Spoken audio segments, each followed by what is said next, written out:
ताकि हम उन लोगों में जाकर तेरे राज्य के सुसमाचार को फैलाने पाए प्रभु। ताकि मत्ती 28 की पुस्तक में कहा गया वचन कि तुम जाओ और जाते जाते के लोगों को चेला बनाओ और पिता पुत्र पवित्र आत्मा के नाम से बपतिस्मा दो और जो आज्ञाएं मैं तुम्हें देता हूँ उन्हें मानना सिखाओ।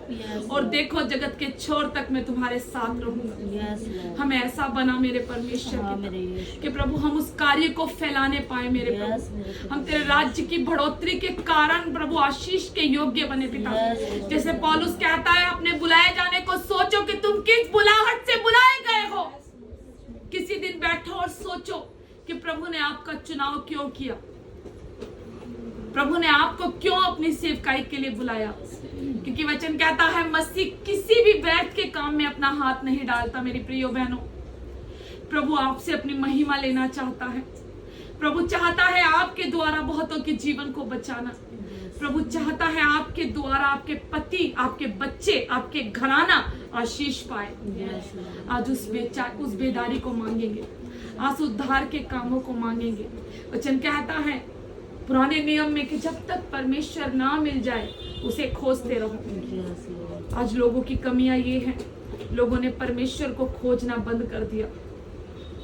आज हम स्मार्टफोन यूज करते हैं और स्मार्टफोन में इतने ज्यादा बिजी हो गए कि आज हम खुद बेवकूफ होते जा रहे हैं। आज हमें किसी चीज से लेना देना नहीं है, हम अपनी जिंदगी में खुश हैं। क्या हम मसीह के काम पे, उसके वचन पर, उसकी आवाज को सुन पा रहे हैं?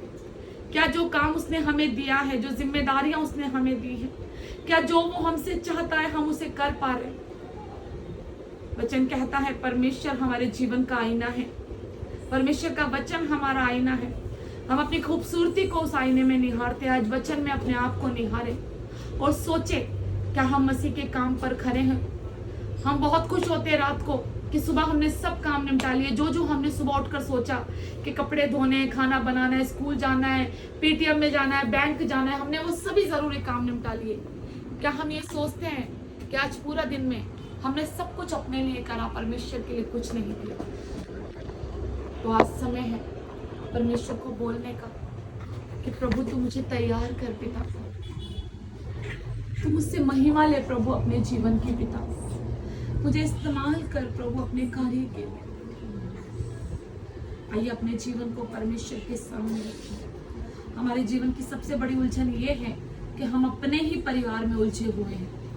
हम अपने ही पति और बच्चों में इतना व्यस्त हो गए कि इन दिनों हमने परमेश्वर की ओर देखना छोड़ दिया।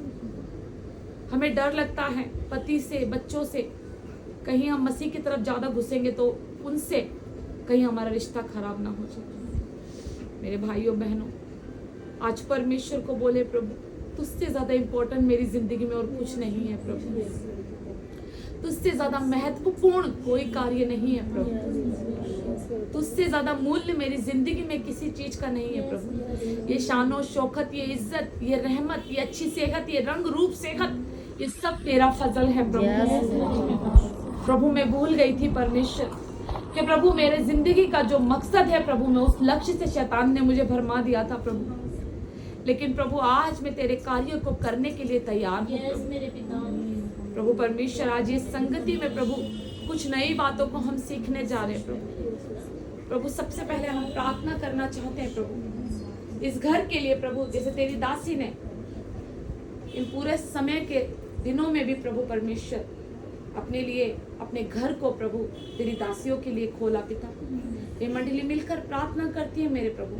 मेरी बहन नीलम के जीवन में जो बातें हैं प्रभु, इसके जीवन में कुछ ऐसी बातें हैं प्रभु जो इसने सबसे छुपा रखी हैं प्रभु। लेकिन वचन हमें सिखाता है प्रभु कि खुदा के सामने कोई चीज मेरे प्रिय ढकी हुई नहीं है जिसे हम उघाड़े ना। हमारा परमेश्वर अधोलोक के तराइयों तक जाकर हमारी सच्चाई को जानने वाला परमेश्वर है।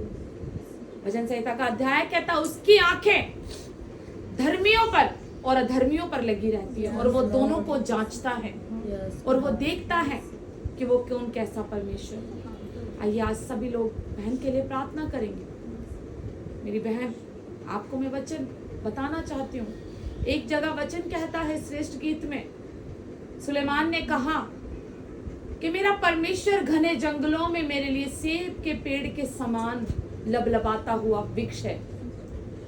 हमारा परमेश्वर चाहे आपके जीवन में किसी भी बात को लेकर अंधकार है, किसी भी बात को लेकर सूखा है, किसी भी बात को लेकर बंजर है, तो आज परमेश्वर के उस सेब के पेड़ की ओर देखिए, उसकी ताजा पत्तियां